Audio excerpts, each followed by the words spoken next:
ज्ञानी मारे ज्ञान से अंग अंग भीग जा यार हमारे टेम्पल मूर्तान फूट जा।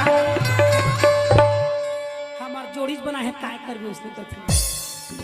राधा ने किया टेलीफोन, राधा ने किया टेलीफोन, कन्हैया बोले हाँ